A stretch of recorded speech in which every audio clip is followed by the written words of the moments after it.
Welcome to the channel PK 2023. Hope everyone has a good time watching our videos. Montiel edges Sevilla to 7th Europa League triumph with win over Roma. This had been presumed to be a clash of styles, Jose Luis Mendilibar saying, "They don't worry too much about getting to your goal that often.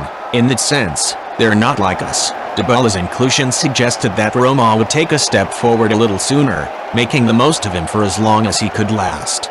Sevilla's empire just will not fall, not even to the Romans.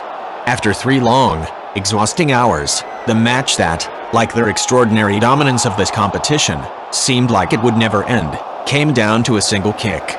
Or so it seemed. Instead, past midnight in Budapest, the Europa League final that began in May and didn't conclude until June came down to 2 of them. Which somewhere in the noise and the nerves and the tension of the penalty shootout, of this whole wild night and Sevilla's entire miraculous story, felt fitting. Just as it did when Jesus Navas, the kid who grew up at the club and the captain who is 37 now, lifted those 15 kilos of silver to the sky, 17 years after he first did so. 2 superb saves in the shootout from Yassine Bono, from Roger Ibanez and Gianluca Mancini meant that Gonzalo Montiel, the Argentinian who scored the penalty that won his country the World Cup, was entrusted with taking the penalty that would win his club their 7th, yes, 7th, Europa League. This time he did not score, his shot saved by Roma's Rui Patricio, but Anthony Taylor, who had given and taken away a penalty for Sevilla during the actual game, was advised by the VAR of an encroachment. And so he gave Montiel another chance, and this time he found the net, Sevilla supporters streaming down the stands and onto the pitch in celebration. It had been tough, tense, sometimes attritional, and it lasted 147 minutes before the shootout, more than 3 hours in all, but here was liberation. The longest match in this competition's history was also the game with more cards than any other, 13 just for the players, not counting the many waved at the men on the benches. There had also been 2 big penalty shouts, one not given to Roma and the one given and taken away for Sevilla. Then there were 8 more in the shootout, Montiel made to take his decisive kick twice. Eventually, history was made. Maybe it was always going to go this way when the invincible meet? If this competition is Sevilla's, they had not yet come up against Jose Mourinho. Here, they did, and it was a hell of a fight. Sometimes, almost literally.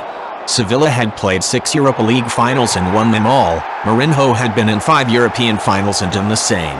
11 occasions like this, without falling, and by the end of this somehow they were still standing. Until that one, last astonishing roar, the final breath. At 62, Jose Luis Mendilibar, only in the job 3 months, on a mission to rescue a team threatened by relegation, was coaching his 965th game but only his 5th in Europe.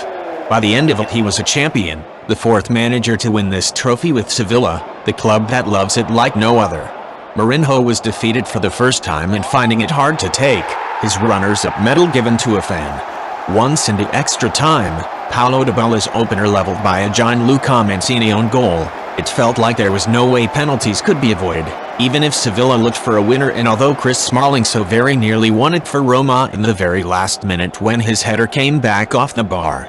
They would have to wait a little longer, beyond midnight, by which time it was hard to recall everything that had gone before, reduced to a single decisive moment. In truth, it was partly because it hadn't always been memorable. But it was heart-stopping, all right. There had been moments too, beginning with the goal that opened the scoring after 34 minutes, a second's hesitation enough for the knife to be slipped in.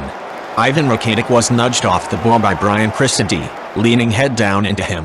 And as Sevilla paused, the Croatian waiting for the foul, Gianluca Mancini stepped forward and played the pass first time towards Dybala.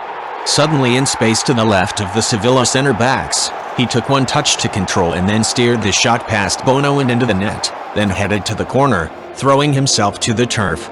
From the touchline they came, a stampede of subs and staff heading past Mourinho and onto the pitch.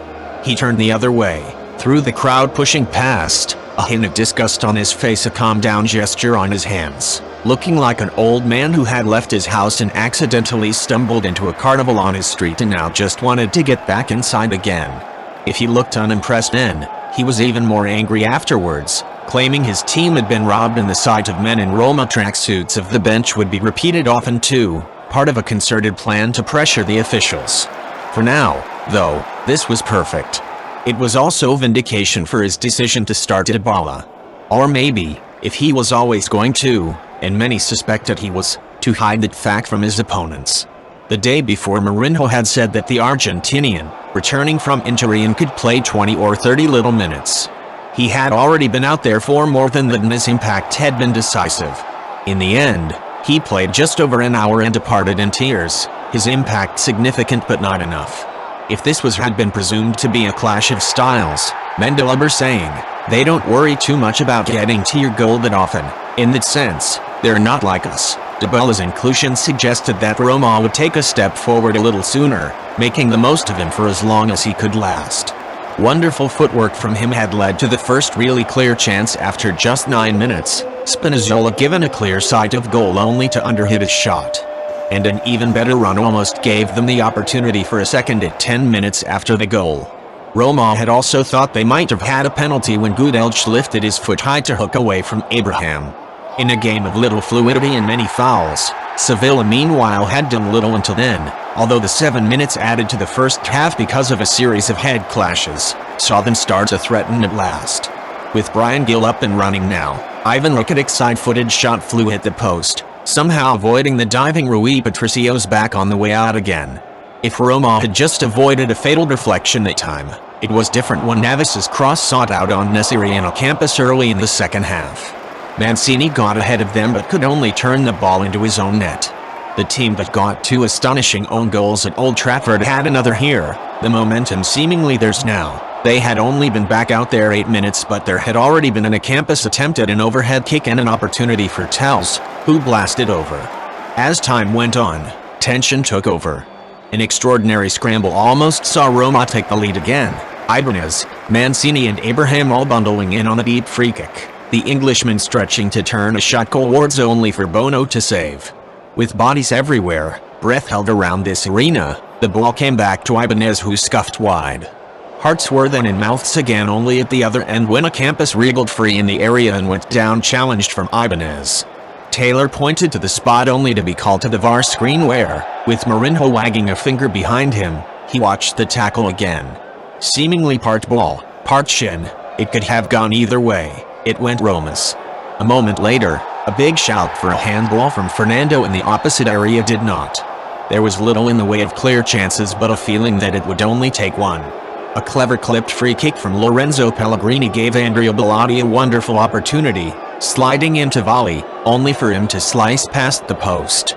For Sevilla, Nesiri headed over and Suso's shot was saved, before Fernando shot wide, sending these exhausted but still undefeated men back into battle for 30 minutes more. Many of them had nothing left, and the fear now could be felt, Roma's players down everywhere. Still nothing would entirely break them, still no one would crumble completely. Roma seemed to want penalties, which didn't prove a great plan, although with the clock on 130.40, Smalling's header came back off the bar. And yet this was fate, they knew. It felt like they always had. And so when at last it ended, 3 long hours after it had begun, history made, it was from the spot. Even then that needed a little extra time and one last twist added to an astonishing tale.